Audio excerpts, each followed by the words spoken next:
Senhor presidente, eu vou direto aos fatos. Primeiramente, para esclarecer a nossa audiência na TV Senado, que é muito concorrida, que nós estamos aqui nessa CPI com alguns objetivos diversos.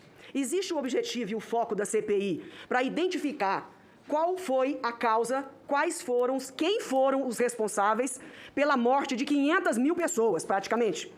E claro que a CPI também permite a busca de desvio de recurso, de corrupção, aquilo que cada um aqui entender ser mais importante. E eu creio que para a maioria da CPI, dos membros da CPI, o que tem valido mais para cada um deles, na sua maioria, é encontrar os responsáveis e responder ao Brasil e às famílias dos mortos quem foram os responsáveis do governo que permitiram que essa calamidade pudesse acontecer. Ninguém discute que o Brasil teve uma infinidade, uma enormidade de mortes que o mundo inteiro discute se deveria ter ocorrido caso nós tivéssemos procedido de outra forma. Nós não sabemos quem são os responsáveis ainda. Nós estamos aqui para descobrir, para fornecer informações. Nós devemos isso às mais de 437 mil famílias que estão com seus entes enterrados e aqueles outros que estão com seus entes na UTI, como é o caso do meu sobrinho e de tantos outros anônimos e amigos deste país afora. Nós devemos isso a esses cidadãos, porque eles acompanham pela internet o descalabro que aconteceu no Brasil com relação a essas mortes. Eu poderia citar aqui, mas ela vai vir aqui.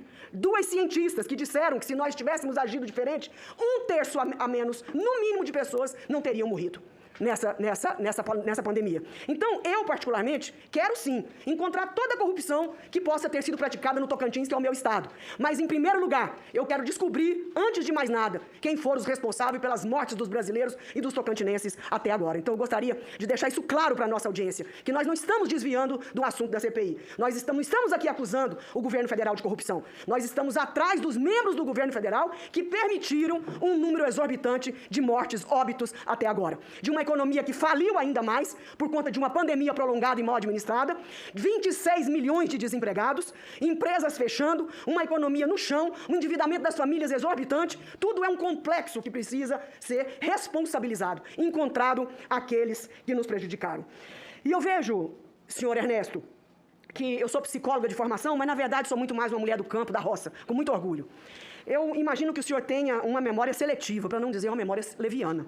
O senhor não se lembra de nada do que importa e do que ocorreu efetivamente. E se lembra de questões mínimas, supérfluas e até mesmo não verdadeiras, como o senhor vem fazendo aqui todo esse momento. A impressão que se tem é que existe um Ernesto que fala conosco, que nós ouvimos a voz, e um outro Ernesto, que eu não sei onde fica, nas redes, na internet, nos artigos, nos blogs, falando coisas totalmente diferentes. Eu, sinceramente, estou confusa de qual personalidade nós devemos considerar. Se é esse que vem aqui e mostra um mundo cor-de-rosa, porque o comércio brasileiro aumentou, a despeito do senhor. A despeito do senhor, o comércio do Brasil vem aumentando a cada ano, graças a Deus, e batendo recordes, graças à competência dos pesquisadores do Brasil, da Embrapa e outros mais, e dos produtores rurais. Então, eu gostaria de lembrar o senhor de algumas coisas. Talvez isso lhe refresque a memória. Em primeiro lugar, o senhor bateu no peito em dizer que, graças à sua gestão no MRE, as vacinas vieram no Brasil numa quantidade X. Eu quero lembrar a todos que até abril, 85% de toda a vacina colocada no braço dos brasileiros vieram da China, e a despeito do senhor, porque o Butantan, que é do governo de São Paulo, para contrariedade de muitos, fez uma contratação direta que não teve uma palha de necessidade do governo federal. Talvez, se tivesse precisado, o governo poderia ter apoiado, mas nesse caso foi zero a sua interferência como chanceler para que esse contrato do Butantan, ou nós poderemos chamar aqui o Dr. Dimas Covas para poder testemunhar se eu estou falando a verdade ou não.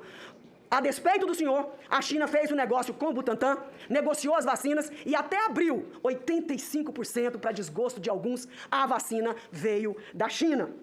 Quero dizer ao senhor que um reparo importante que deve ser feito, também lembrando aos meus colegas que o BRICS e todo o financiamento do Banco dos BRICS, também a despeito do senhor, nós estamos conseguindo, graças ao Marcos Troillo, que era do Ministério da Economia e que foi presidir o BRICS num rodízio entre os países do BRICS. E ele, como um bom brasileiro, está trabalhando duro para acumular um tanto de recursos para o Brasil.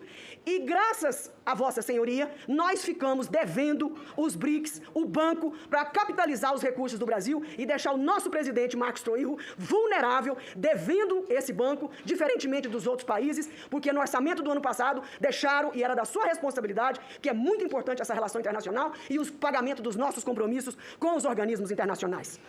Eu quero aqui esclarecer uma pergunta de um colega senador que o senhor não soube responder, e engraçado isso. A empresa que fornece 85% da vacina até abril, ele não sabe se é do governo ou se é privada. Então eu vou lhe informar, senhor Ernesto, a Sinovac, que produz a Coronavac, ela é exclusivamente privada. E a Sinopharm, que é tipo a Fiocruz e Butantan na China, é do público. E engraçado que o Butantan foi e comprou a Sinovac e fez o acordo. E por que a Sinopharm não foi procurada? A Sinopharm, senador Renan, presidente Omar, já está autorizada no Brasil como a Moderna. E ninguém vê ninguém falando em comprar dessas duas vacinas. Eu acho curioso. Inclusive, eu propus que as empresas de vacina de aftosa poderiam fazer uma interlocução direta numa missão da China ao Brasil para que pudesse a Sinopharm produzir essa vacina que já está autorizada pela Anvisa, segundo o presidente da Anvisa me informou ainda ontem, para produzir e nós transformarmos o Brasil num hub produtor de vacina. O que mais me deixa curiosa, eu não gostaria de morrer sem ter essa resposta. Não sei se conseguirei. Nós conhecemos febre amarela, varíola, catapora, sarampo, paralisia infantil. O que mais? Quantas milhões de vacinas esse Brasil já fez? Por que a implicância com a vacina da Covid? Eu não consigo compreender. Se fosse uma novidade, não, gente, vamos ter paciência. Ninguém nunca viu vacina. É a primeira vez. O Brasil não é um craque na distribuição de vacinas e aplicação de vacinas. É tudo novo. Não, não é o caso. O senhor deve ter tomado um monte dessas vacinas, assim como eu, assim como todos que estão aqui. Por que esse preconceito com vacina? Por que a insistência num medicamento que no início muitos gostariam que fosse ótimo? Quem não queria que esse medicamento fosse maravilhoso? Mas ao contrário, infelizmente, esse medicamento, ele foi condenado. Condenado no sentido de não ser útil. Agora, eu gostaria, senhor presidente, ainda de apontar ao senhor ex-chanceler, ex-Ernesto, que esse relacionamento e essas agressões que ele fez à China, talvez o senhor não esteja lembrando. Nós temos 56 novos frigoríficos que já estão em Pequim, de todo o Brasil, no Tocantins são 3, esperando a habilitação. Sabe o que é que falta para essa habilitação? Diplomacia, empatia, agrado, conversa, diálogo. Não falta um documento. Pode perguntar à ministra Tereza Cristina. E isso dobraria as nossas exportações de carnes para a China, porque os frigoríficos habilitados hoje já estão no top das suas exportações. Então estamos tendo prejuízo, sim. O que tivemos de aumento para a China foi em função do aumento do consumo chinês, do aumento do consumo asiático e por toda parte do mundo, por conta das políticas que apoiaram esta doença, os auxílios que foram colocados por todo o país. Eu quero lembrar ainda que o senhor está esquecido, porque a sua memória não é boa, uma reunião ministerial que houve no Palácio, onde foram ditas algumas coisas e foi pedido a abertura dessas falas nessa reunião ministerial. E o ministro Celso de Mello autorizou. E a AGU pediu encarecidamente que um pedaço fosse retirado. Pelo amor de Deus, ou vai dar um problema diplomático seríssimo. E adivinha de quem era esse trecho? De Vossa Senhoria. Aonde o senhor atacava fortemente a China e, portanto, o ministro Celso de Mello, graças a Deus, permitiu a retirada da sua fala, porque só estava fazendo bonito para a família Bolsonaro, mas, na verdade, ia fazer muito mal ao país. E eu gostaria que o senhor tivesse coragem, podia repetir qual foi as palavras que o senhor disse lá, porque nós poderemos pedir pela CPI a quebra desse sigilo e ver quais foram as palavras ditas naquela reunião ministerial. No Fórum Econômico Mundial, o Brasil estava, naquela época, acabando de fechar São Paulo, Butantan e a Coronavac. E o senhor, no Fórum Econômico Mundial, disse que ia fazer o Brasil uma aliança com os Estados Unidos para barrar o tecnototalitarismo em referência à China, num momento crucial que poderia muito ter repercutido e prejudicado essas negociações. Eu gostaria de estar aqui, senhor presidente, para refrescar a memória do ministro, do ex-ministro, do ex-chanceler. No dia 11 de março de 2019, uma segunda-feira, em discurso na aula magna para os alunos do Instituto Rio Branco, afirmou que o Brasil não venderia sua alma para exportar minério de ferro e soja para a China. O então ex-chanceler disse ainda que o Brasil, nos últimos anos, fez uma opção equivocada ao querer se integrar com a América Latina, com a Europa e com os BRICS, em vez de aprofundar as relações com os Estados Unidos. Araújo também questionou se a parceria com a China seria benéfica para o Brasil. De fato, aspas sua, meu senhor, a China passou a ser o grande parceiro comercial do Brasil. E, coincidência ou não, tem sido um período de estagnação do Brasil. O senhor criticou a nossa proximidade com a China, com a Europa, com os BRICS e com os países da América Latina. O senhor, de fato, é um homem muito ousado, muito corajoso. Em algum momento, o senhor se lembrou que estava lançando ao mar todo o trabalho de anos da diplomacia brasileira? E esses comentários que Vossa Senhoria, livremente, a liberdade o fez fazer, lhe deu o direito de fazer, o senhor acha que isso colaborou na compra de vacinas? Isso colaborou com o combate à pandemia? Ou foram palavras ideológicas jogadas ao vento? Eu me lembro como se fosse hoje o governo do PT, as críticas que os opositores faziam de que era uma diplomacia preconceituosa e direcionada a questões políticas e ideológicas. Quantas vezes nós ouvimos isso? E até por alguns momentos eu acreditava nisso. E agora nós estamos vivendo o quê? Nós estamos vivendo preconceito? Nós estamos vivendo ideologia? Ou nós estamos vivendo o livre mercado, a livre iniciativa, sem preconceitos, sem reparar no sistema de governo dos países que não nos diz respeito? Nos diz respeito é a defesa do nosso país, e a defesa do nosso país é a defesa do emprego, e o emprego vem com aumento também das nossas exportações.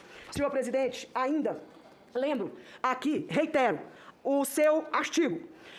Chegou o comunavírus, é o título do artigo. Comunavírus, isso não é ataque? Eu queria saber se isso ajudou ou atrapalhou a compra de vacinas e as relações do Brasil com aquele país. Muitas pessoas dizem, que bajulação a China? Eu quero bajular qualquer país que tiver vacina para o meu povo brasileiro, para o meu povo do Tocantins que me elegeu. Qualquer um que tiver vacina, eu sou capaz de deitar no chão e deixar que pisem em cima de mim para que tragam vacina. Não tenho o menor orgulho, e nessa hora não tem ideologia, nessa hora não tem a sua vontade própria. O senhor estava lá como servidor do Estado brasileiro, recebendo para isso, para defender os direitos dos brasileiros, e não a sua posição ideológica. O senhor disse no seu artigo, o globalismo é o novo caminho do comunismo. Aliás, foi o senhor que inventou isso. Esse globalismo ainda não está muito bem na cabeça de muita gente.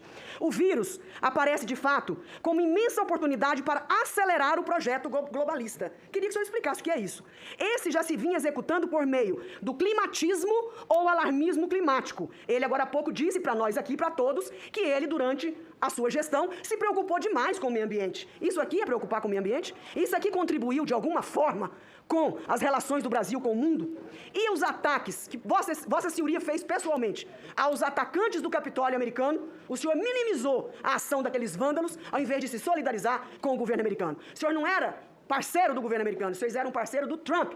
A hora que substituiu, o senhor não entendeu, como bom aluno do Rio Branco que deveria ser, que nós não somos amigos de presidentes, nós somos amigos das nações, nós somos amigos dos países, que são muito maiores do que nós. O senhor ainda apoiou o ataque ao presidente Tedros Adhanom, diretor-geral da OMS, que, por incrível que pareça, nós estamos muito em mãos dessa criatura, que aglutina todo um consórcio com Covaxin, para vacinar os países pobres e países em desenvolvimento. É muito triste. Justamente, a China tão atacada, Tedros Adhanom tão atacado, o governo Biden tão atacado. Hoje nós estamos nas mãos dessas pessoas que o senhor apoiou e ajudou a atacar com tanta força na porta, humilhando e pedindo vacinas. Porque eu não me importo de humilhar. Agora, o senhor deveria ter desculpas ao país. O senhor deve desculpas ao país. O senhor é um negacionista compulsivo, omisso. O senhor no MRE foi uma bússola que nos direcionou para o caos, para um iceberg, para o naufrágio. Bússola que nos levou para o naufrágio da política internacional, da política externa brasileira. Foi isso que o senhor fez. Isso é voz unânime dos seus colegas no mundo inteiro. O alívio que tiveram quando Vossa Senhoria de lá saiu. Presidente, só um questionamento, presidente. O tempo é livre agora, já passou já mais de 6 Porque o senhor passou, porque o senhor não colocou o Brasil como pária, porque pária ainda tem uma classificação. O senhor está gostando da minha fala? O Brasil não é pária. O Brasil foi muito pior. Ao invés de pária, o senhor colocou o Brasil na posição de irrelevância. E eu não aceito o meu país ser um país irrelevante. Não aceito que isso aconteça. Para concluir, senhor presidente, o maior vexame que nós já passamos na vida foi na cúpula dia 22 de abril. Eu assistindo do começo ao fim, esperando o pronunciamento do nosso presidente da República. Porque ele é nosso presidente, ele foi eleito pelo povo brasileiro. Não foi com meu voto, mas foi eleito. O presidente da República Americana levanta-se da cadeira e deixa o presidente do Brasil falando sozinho. Aquela mensagem, se o senhor não conseguiu ler, ela disse para o mundo, eu não tenho nada para ouvir do Brasil. Não tem justificativa para aquela levantada de cadeira, a não ser a insignificância com que o senhor trabalhou para colocar o Brasil nessa posição. E peço, senhor presidente, toda a correspondência entre o MRE e os ministérios afins de vacina. Ministério da Economia, Ministério da Ciência e Tecnologia, Ministério da Saúde e Casa Civil, eu gostaria de pedir, se for possível, a essa comissão, que todas as correspondências tramitadas pelo sistema interno entre ministérios, especificamente sobre vacina, que essa comissão possa ter acesso. E também desses ministros para o presidente da República. Porque com essas comunicações em aberto, senhor presidente, nós vamos poder identificar qual foi o ministro que mais mal influenciou o presidente, qual foi o ministro que melhor orientou o presidente. E nós queremos toda a comunicação do MRE para as embaixadas no mundo, e especialmente os embaixadores aonde tem os laboratórios de vacina. Nós queremos todos os ofícios, todas as mensagens relacionados à pandemia, à vacina, à cloroquina, à hidroxicloroquina, ao que tiver. Nós queremos encontrar, não é isso? Quem são os responsáveis pela desgraça brasileira, da mortandade que ocorreu? Nessas correspondências, senhor presidente, eu tenho a convicção de que nós vamos encontrar quem paralisou decisões, quem fechou os olhos do presidente Bolsonaro. Nós vamos encontrar com certeza. Muito obrigado.